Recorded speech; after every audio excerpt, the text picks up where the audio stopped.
Good morning. Yes, kumusta? Lakad-lakad muna tayo habang maaga pa.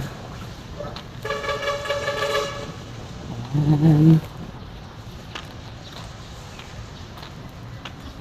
Ang init na, ang aga-aga, ang init na.